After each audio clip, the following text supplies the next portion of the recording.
हमारा उनके साथ शादी विवाह नहीं हो सकता है। तो जरूरत इस बात की है कि खान पान कहाँ हो सकता है, इसको हम विचार करें। खान पान वहाँ हो सकता है कि जो हमसे प्रेम करता है। खान पान वहाँ हो सकता है कि जो हम खाते हैं हमारी रुचि की चीज़ देता है। मैं शाकाहारी हूँ, मांस नहीं खाता, और वो शाक हमें देता है, शाकाहारी भोजन देता है। हमारी रुचि है कि हम इतनी सफाई चाहते हैं, वो उतनी हमें सफाई भी देता है। तो प्रेम है, सफाई है, हमारे भोजन की रुचि है, स्वाद है। अगर ये सब मिल जाते हैं तो हमें किसी के यहाँ का भोजन करने से क्यों इनकार करना चाहिए। इसी प्रकार जब हम शादी विवाह करते हैं तो शादी विवाह करने में हम ये चाहते हैं कि कन्या और वर का जीवन सुखी रहे, और कैसे वो सुखी रहेगा इसके लिए कुछ बातें ढूंढते हैं। तो बातें तो बहुत सी हैं, लेकिन मेरे दिमाग में जितनी बातें आई उतनी बातें मैं बता देता हूँ कि सदाचार सत्संग वय अभोजन एक विचार, और सहजीव का स्वास्थ्य धन शिक्षण शिष्टाचार, सहभाषा सौंदर्य ग्रह और पथ कर मठता चाह, और जहाँ रहे अनुकूल और करना वही विवाह। यहाँ पर मैंने 16 बातें देखी हैं, और इन 16 बातों को देखने के बाद कौन सी बात ऐसी रह जाती है कि जिससे कन्या और वर का दाम्पत्य जीवन सुखी ना होगा। हमने उसका पेशा भी देख लिया कि हमें पसंद है कि नहीं, हमने सौंदर्य भी देख लिया, हमने उम्र भी देख ली, हमने भाषा भी देख ली, हमने उसका शिष्टाचार भी देख लिया, लेकिन केवल एक हमने कल्प जात नहीं देखी और सब कुछ देख लिया। तो जब ये आधार मिल जाए तो हमें क्यों नहीं शादी कर लेना चाहिए। एक बात और है कि गाय भैंस का दूध तो अब पीते लगे न देर, और मानव जल से जाती जाए है कैसा अंधेर। हम जब गाय भैंस का दूध पी जाते हैं और उसके कोई लक्षण या संस्कार हमारे अंदर नहीं आते हैं, तो जो मनुष्य हमारे हाथ साफ करके अगर हमें पानी देता है तो उससे हमारे अंदर क्या संस्कार आ सकते हैं। एक जात सब आदमी और एक सरीखे अंग, और भिन्न भिन्न जलवायु से और भिन्न भिन्न है रंग। एक जात सब आदमी और रोटी सबकी ये, अब काम बड़ा संसार का तो धंधे हुए अनेक। एक जात सब आदमी और आदम सब का बाप, और कुल कुटुंब की बात है अहंकार की छाप। जातियां हमने बनाई काम करने के लिए, ये नहीं है दूसरों का मान हरने के लिए। ईश की कृतियां नहीं ये, अब प्रकृति की रचना नहीं, कल्पना बाजार की है पेट भरने के लिए।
करने के लिए जातियां हमने बनाई काम करने के लिए।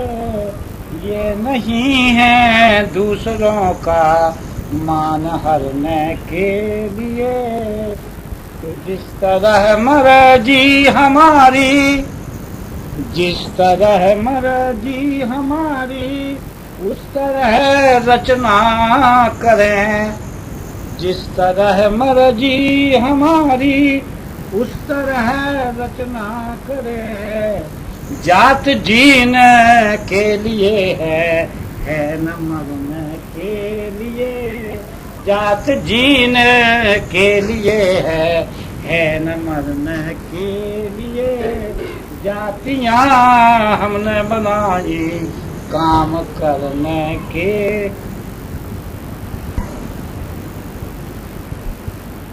सत्य समाज के 24 जीवन सूत्र हैं और उन 24 जीवन सूत्रों के द्वारा सत्य समाज दुनिया को किस ओर ले जाना चाहता है, ये इस प्रार्थना में शामिल है। जरा ध्यान से सुनिए।